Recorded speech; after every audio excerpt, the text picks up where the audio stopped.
Welcome all. I mean, I think it's worth noting that we have had progress since last year. I think SAF production was up around 200%.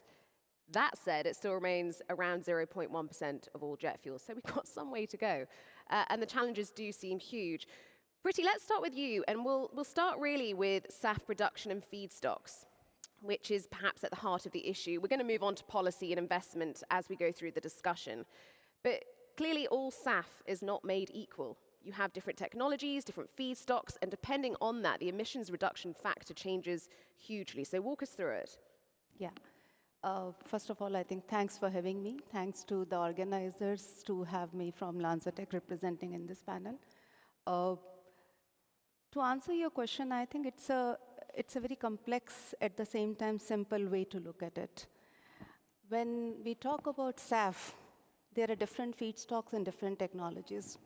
But if we step back and look at the overarching framework to produce SAF, one of the most important factors in the production of SAF is the feedstock, which are regionally very different, which are regionally available in different forms and different quantities.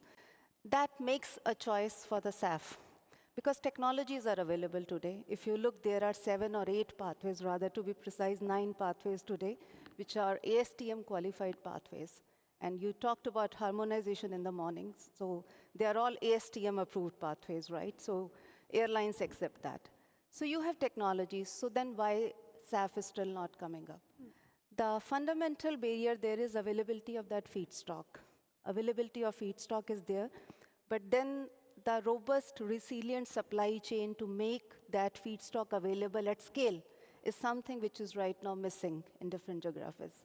That's why if you see globally, there are hardly 3 or 4 SAF plants today. And every nation is making announcements. So probably what we need is policies which are not just technology neutral, but policies which are also looking at how you create those robust feedstocks. And one, I think, closing point which I will like to share on your question is waste-based feedstocks. Because genesis of SAF is sustainability. When you take waste-based feedstock, like we provide a technology solution, which is end-to-end conversion of waste carbon to ethanol, and then ethanol is a feedstock for production of SAF. So probably that kind of blend of technology and feedstock need to come together. Alcohol to jet, you see you're pinning your futures on that. Yes. We also have synthetic fuels, Paddy, and I think this is an area you'll probably be quite keen to talk about. Yeah, I mean, the very exciting thing about synthetic fuels is that the feedstock is simply air and water around us. So there are no imports whatsoever. So we turn air and water into fuel just by the addition of renewable energy. So that allows you to put a plant anywhere you like, and actually, ideally, you're going to put it very close to cheap and surplus generation of energy, and that makes the equation very, very healthy for mass production. You're at the early stages. How much more expensive is synthetic fuel right now versus kerosene? So I think our first production plant, which we can build within 2 years from now, we put a price point somewhere just above where the biosaf is today, which is typically 3x or 4x on fossil fuel. But again, another exciting point is about synthetic fuels. Because the cost is all in the machine, the feedstock is effectively free, air and water. The cost is in the machine. And as we know, any machines in the history of industry get cheaper every year as we make them better and more efficient. So this is another exciting point about synthetics, not only that we can scale to any scale we need. All fossil fuel today could be made synthetically, but also that we can bring the cost down progressively year on year. So we've seen that in wind and solar energy, for instance, dramatic cost reductions in the cost of those energies. With synthetic fuel, from our own modeling, we predict that we can make fuel at cost parity with fossil fuel within 10 years. So that will be a real game changer. I mean, that would be a game changer. I know there is increasing skepticism that it'll ever be affordable enough. Jonathan, pick up on that, on the affordability issue, because I know you believe technology is the solution here. Well, I think Preeti's comments earlier about feedstock are really important for many to understand. If you look at the cost of sustainable aviation fuel today, first generation energy crops and second generation fats, oils and greases, some people might be shocked to understand that the processing cost component of those feedstocks is relatively small, circa $200 US a ton. Notably, obviously, they don't sell for that price. But feedstocks, as the ones Preeti's talked about, are priced above the price of Jet A1. So if Jet A1 is priced at 680 to 700 US a ton today, used cooking oil, tallow, some of the energy crops, they're pricing well above that. So the focus on not only availability and nature, climate, and community impact around these feedstocks is not just about all those really important ESG issues. It's about the volume of the feedstock that you're trying to source to potentially unlock and achieve that 60%. But it's also that if we target the waste feedstocks or CO2 in the atmosphere, which it is free still, apparently, unless somebody claims it, those waste feedstocks are negative. They are damaging the climate, they are damaging water, soil, they are putting E. coli bacteria into rivers. So to Preeti's point, and to the point made earlier, those technologies that can unlock feedstocks that are cheap, climate, nature, and community positive, they are the game changer. And for all the skepticism yesterday on we're never going to get there, sure, you're not going to get there if you rely on fats, oils, and greases. And if, as a sustainable community, and I think we're doing this for our kids, I don't know what you guys are doing, but I'm doing it for my kids. If we're simply going to add to an industry, the agricultural sector, where land use change alone is 20% of greenhouse gas emissions, and Fatih mentioned aviation's too, I think we're kidding ourselves. So I think technology that unlocks feedstocks is the equation. And then we have policy, and one of the biggest developments since we were all together last year in Doha, I think, has been policy, particularly in the United States. Laurence, run us through the IRA and what it has done for this part of the sector. Yeah, so the Inflation Reduction Act was passed late last year, and it really provides three big incentives to increase the production of sustainable aviation fuels in the U.S. And we have an ultimate goal of being able to incentivize 3 billion gallons of SAF by 2030, with an ultimate goal of 35 billion by 2050. Realize it's 2023 right now, and 2030 is just around the corner. So we have a lot of work that we need to do. So included within the Inflation Reduction Act, or the IRA, there is a blender's tax credit for years 23 and 24 that really pushes the incentives for fuel producers to increase production of SAF. Also included in the IRA for years 25 through 27, there's a clean fuel production credit. So it's not specific to SAF, but still SAF is premium. In addition, the FAA received about $300 million in additional grant monies that we will be able to hopefully distribute within the next year. Once again, fuel producers, airports, community organizations, for-profit organizations will be able to work on projects that help with the storage, the transportation, the blending of SAF, which we think is critical, as well as looking at different technologies that we can use to help us in our journey. Because, as you mentioned, in order to reach our net zero goals by 2050, SAF is a major part of the U.S. strategy. 65% of the emissions reduction. Absolutely. Before we ask the SAF producers here how they feel about this policy, Jonathan, I know that you were talking to me about investment in the US and how you feel there's a degree of fragmentation despite the strides that have been made with the IRA. So I'd like to respond to that, but just one point about policy that I want to make. If you use an oil and gas analogy, apologies to those who might have offense with that, but mandates and policies are like the pressurization of a pipeline. And we all know if you put a huge amount of pressure into a pipeline, and by the way, the airlines are at the end of the pipeline waiting for somebody to flow through it, but you don't provide the incentives, which are the capacity, the bandwidth, and the diameter of the pipeline, you end up with abject failure. And so the point is you've got to have the yin and the yang. You've got to have the mandates, but you've got to have the incentives. Carrots and sticks. Carrots and sticks, yeah. I mean, that's, yeah. I like the pipeline analogy. Yeah. Fluid mechanics, for those of you who did that. But the point I'm getting at is Europe and America are, it's fascinating. Europe is all about penalties and America is about incentives. There isn't arbitrage between the two because if you look at the effective price of SAF, even though they have fundamentally different ways of getting there, you don't see a very big difference in the effective price. But the thing about the United States, to come to the point, is you've got California and you've got various states, I think Illinois and others, that are putting in place new policies around low carbon fuel standards. Then you've got blenders tax credits. Then you've got the RFS with your RINs. So it's a very complex set of calculus that you've got to do to actually work out. And because it's not unified, and now on top of that, we've got the Inflation Reduction Act, for most of the companies that, and I'm building projects, okay, I'm a banker, but we build projects. Most of the companies we talk to do not understand how it works. They do not understand how it's valued. And as a result, even airlines, when they have to pay a price for SAF, don't actually know what they're paying for. So I think what it really means, I think logically, is that we've got to get more standardization across the globe in terms of the sustainability of the feedstocks, how the carbon intensity calculations are worked, what are the tax benefits, can they be cross-border?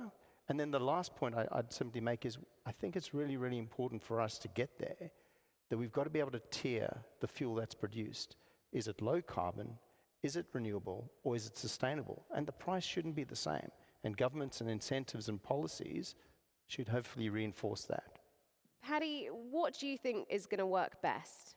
Sticks, carrots, a blend of the two? What do you think about the European sort of Green Deal and the Refuel EU initiative, which is a lot? Yeah, I mean, it may not be popular in the room, but we like the Refuel EU. That surprises me. Yeah.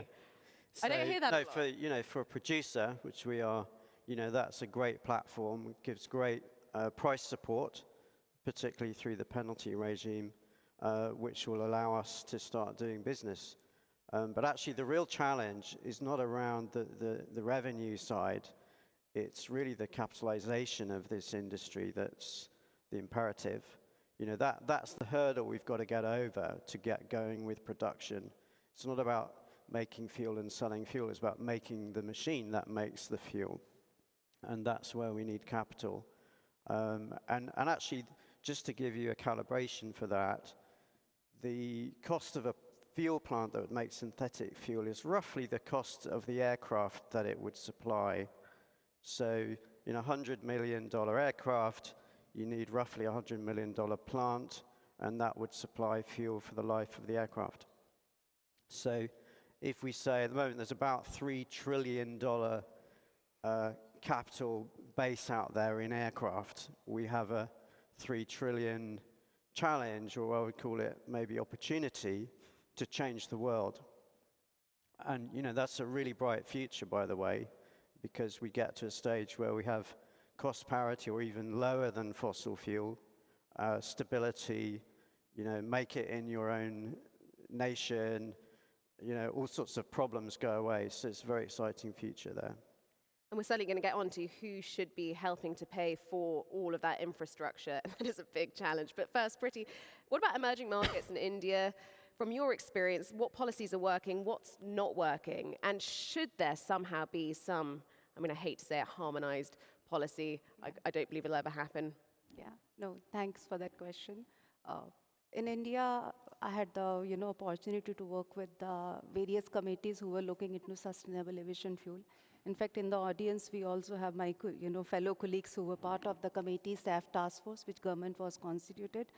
And I must say, the policies, when it comes to biofuel ecosystem in India and when it comes to policies, I must say they are very progressive and forward-looking policies. When I look at the biofuel policy per se, the biofuel policy in India includes all the possible waste sustainable feedstocks, which is the fundamental building block, as all of us are saying. So what is still missing there? What comes next? I think next come is you have these feedstock identified, and the committee also identified there are two technology pathways, which are more suitable, because feedstock decides your choice of the technology. Now you need to bring investments. So these technologies are new. So when these technologies are new, the capex these are capital intensive technologies for at least. So for the first of a kind plant, we need more financial incentives and stimulation from the policymakers or the stakeholders who are there in the ecosystem. They need to come together. And not just financial support, but also the long-term offtake.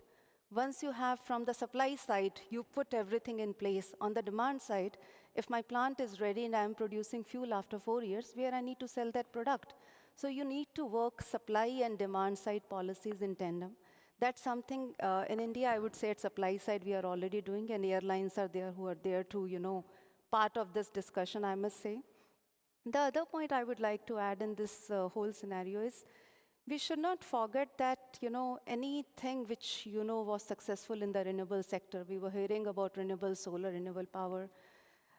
At the end of the day, for any technology, you need to bring in socio-economic benefits.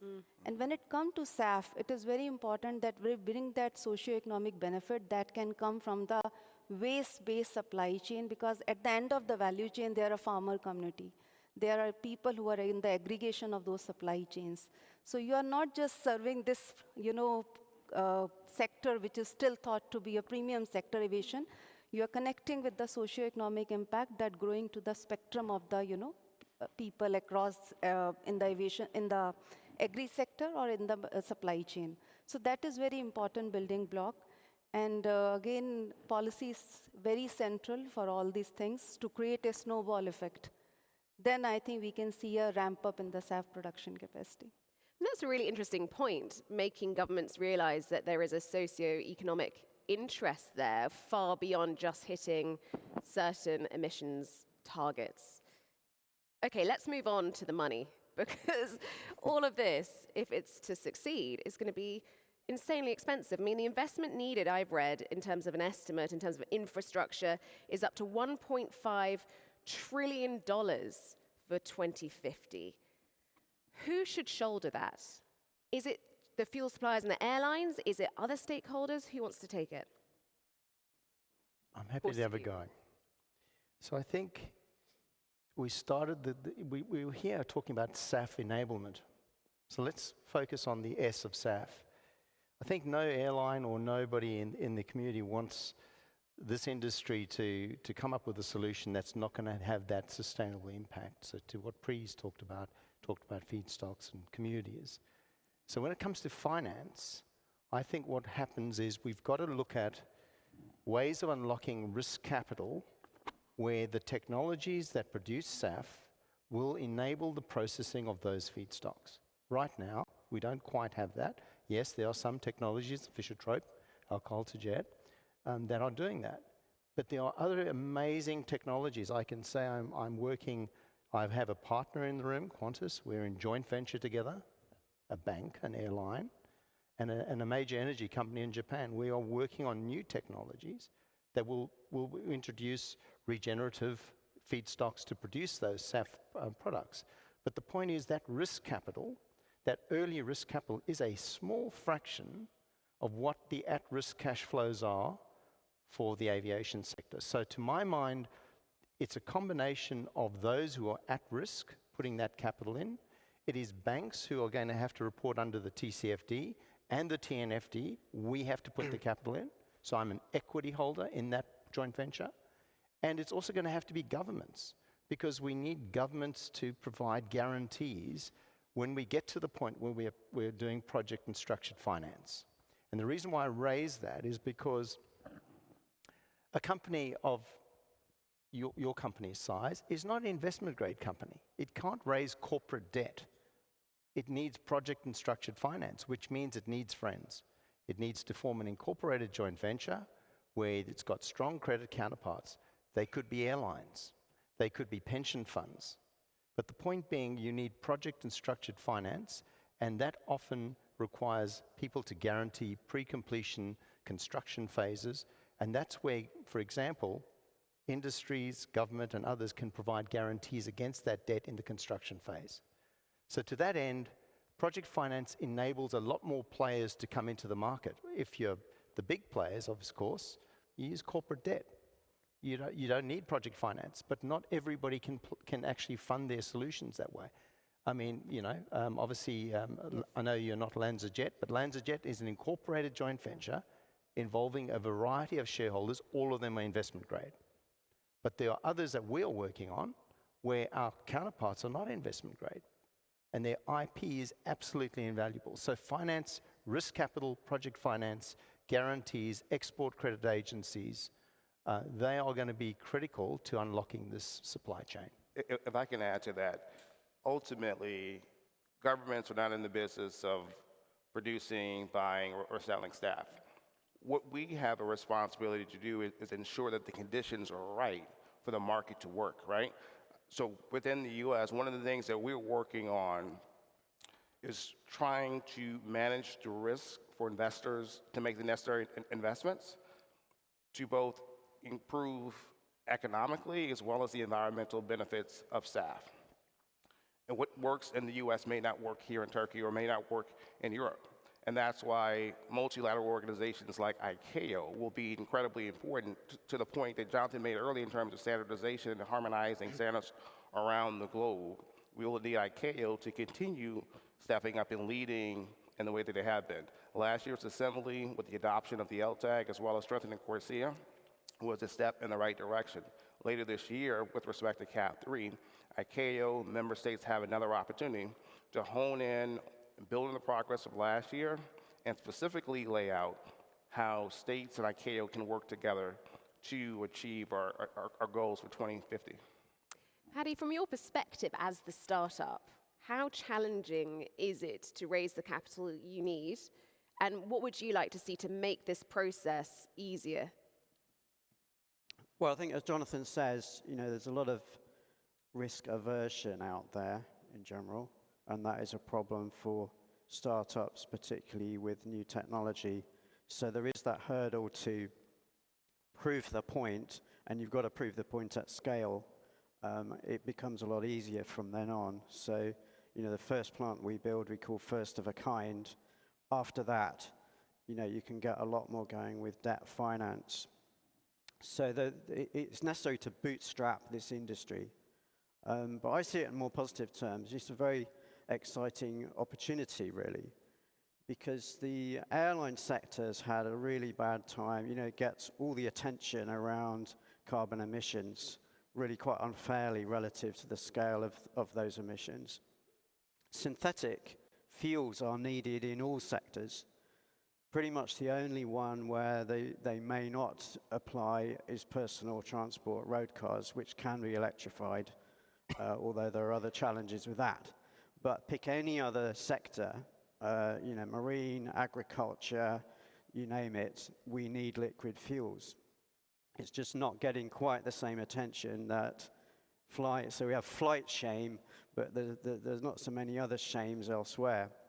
So I think the industry could turn that problem into a fantastic story, because the aviation industry can be the pioneers of turning the world synthetic. And all that needs is to bootstrap this sector, bootstrap the synthetic fuel industry just in the next 3, 4, 5 years, and we'll be going.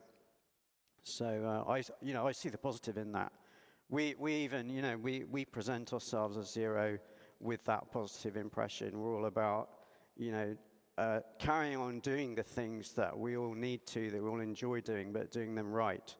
And, it's not about ticking boxes and doing our duty. It's actually about just moving forwards with the world in the right way. And it's all very, very possible.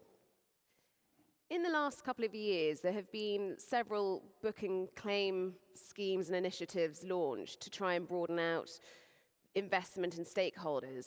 Preeti, what do you think about the book and claim system? Is it working? Is it attracting enough corporate investment?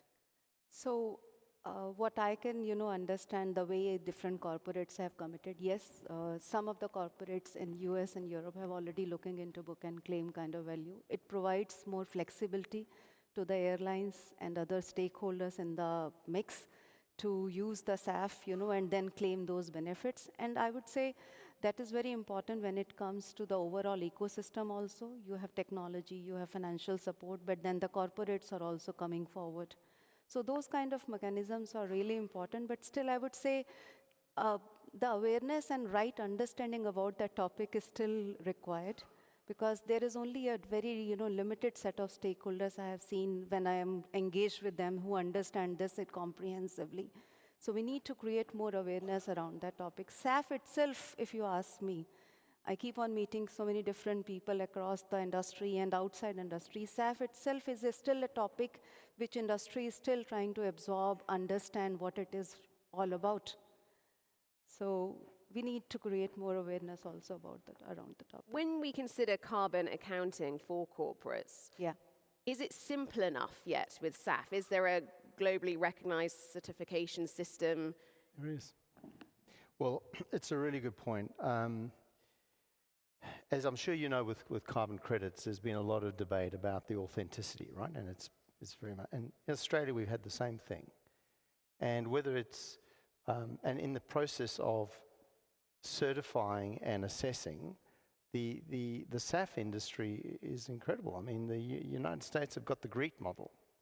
Most people in the industry don't know what GREET is. They think it's something you do when you shake hands, but it isn't quite that. In fact, it does lead to a really good handshake when you get a lovely premium for your fuel based on its carbon intensity. So I think the thing is that GREET is very, very prescriptive. Everything from every little aspect of activity in the feedstock, the transport, the energy inputs into the facilities. And, this isn't, once again, I'm a third generation junkie, so I'm not going to be shy about it. But if you look at third generation feedstocks and you look at GREET, your feedstocks start at negative scores. So if fossil is 85 grams of CO2 per megajoule, if I'm using animal waste, human waste, effluent, slaughtery, abattoir waste, I'm starting at minus 100 or minus 200 grams of carbon per megajoule, CO2 per megajoule. So I think that model is exceptional because you can embed it into your financial models. You put your project technologies. You can look at all your inputs. The problem is we don't get transparency. And so in some regards, the world needs a single standard, and we need certification.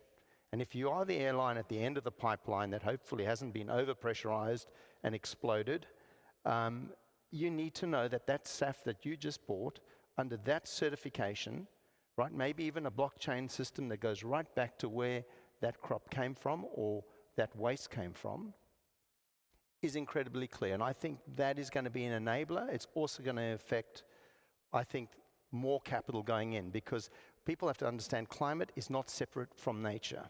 And it's pervasive, the narrative is there. But SAF can deal with cleaning up the climate. If the climate and cleaning up the climate under GREET gives you big negative scores, the value of your fuel goes up. And that waste is a liability. It's causing havoc. Not in areas where people drive EVs, by the way. In areas of the world where 62% of the population where we are to the north are living in filth. So I think the model and a certifiable, transparent, and essentially a single model is going to be vital. And it's But a single model, everybody. and who leads that, Laurence?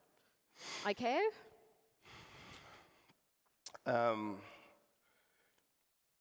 If ICAO can move quickly enough, right? So that's the issue. Steve.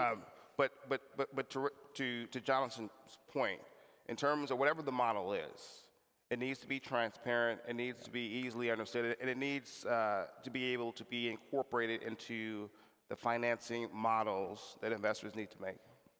Yeah. Now, the one voice we don't have on stage right now are the airlines, but they're out here in the audience. What role do airlines have here? Preeti? Yeah, I think it's a tremendous opportunity for airlines out there. One, yes, long-term offtake when it comes, airlines' commitment is very important.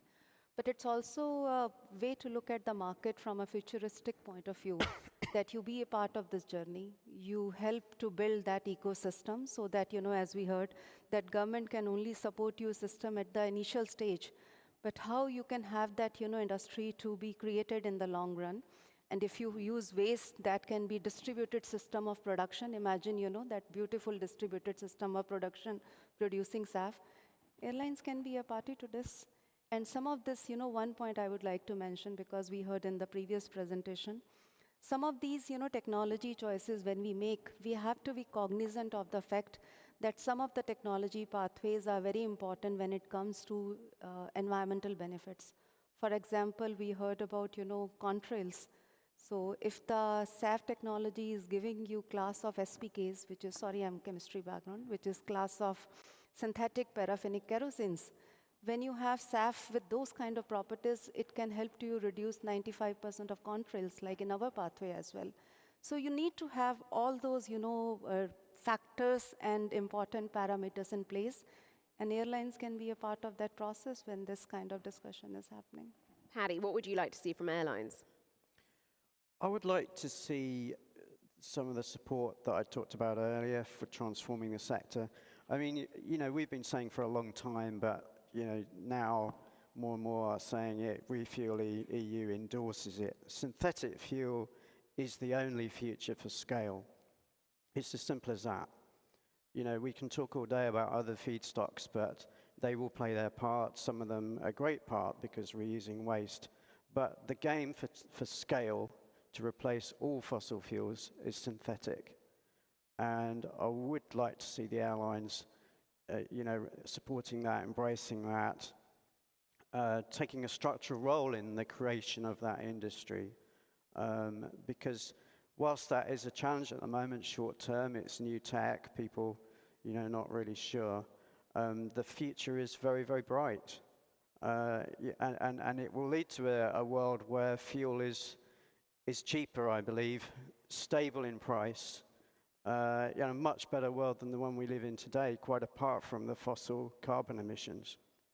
The target we have for this sector is hugely ambitious. And yesterday, speaking on CNN, the CEO of Qatar Airways says he doesn't believe that the target can be reached either by 2030 or 2050. How do you all feel about that? He doesn't believe the feedstock is there. Quick fire round. Jonathan. If your technologies do not access feedstocks that are abundant, that are destroying the planet, have a negative value, or, in your case, free, then I'm correct. I don't think you're going to get there. But if you have the technologies that can access those feedstocks, one of the projects we're looking at in Southeast Asia, the waste in that region is 160 million tons a year. I can produce the best jet fuel out of that stuff at a negative carbon intensity score. So to my mind, technology, capital, and new pathways and new feedstocks, and I reckon you've got a chance of getting there and generating carbon credits, which Willie over there will probably consider are CORSIA eligible. Paddy? Well, we heard the CEOs address that question yesterday. If you don't set a challenge, you'll definitely never get there. I have a background in Formula One. I was 32 years in that industry. We set ourselves a lot of very serious challenges in that space. There was one year we were back of the grid and we set the challenge to win a race within half a season from the back, and we did it. That was an incredible and seemingly impossible achievement. So I come from a position of great optimism. You've got to set the goal and go and do it. And it's absolutely achievable. There's no fundamental reason why it can't be done, by the way. The feedstock is just around us. It's about building machinery. That's about capital. That's about confidence. And that's about optimism. So, as I said earlier, I think this is a sector that can lead that charge. Laurence, final words. Policies we put in place in the U.S. And the incentives we've put in place have been both technology and feedstock neutral. We want to continue that work. We want to see how the policies we've instituted now will work in the next couple of years. There's great ambition that we see across the sector, from governments, from industry. That's important. Ambition is good. Action is better. We're putting action for it, and look forward to working with partners to make it happen. Do we reach this goal? So I would answer your question in a different way. It's a thumb rule: when you play on your strengths, you're going to win. So the strength in the SAF ecosystem is abundant, available, low-cost feedstock. Once you have that feedstock, you have different technologies. The only thing you need is bring them together with the right policy instruments, and then success can be stepwise built into the system. And thanks to IATA for bringing so many voices together on this. That is all we have time for. Thank you very much, everyone. That was excellent.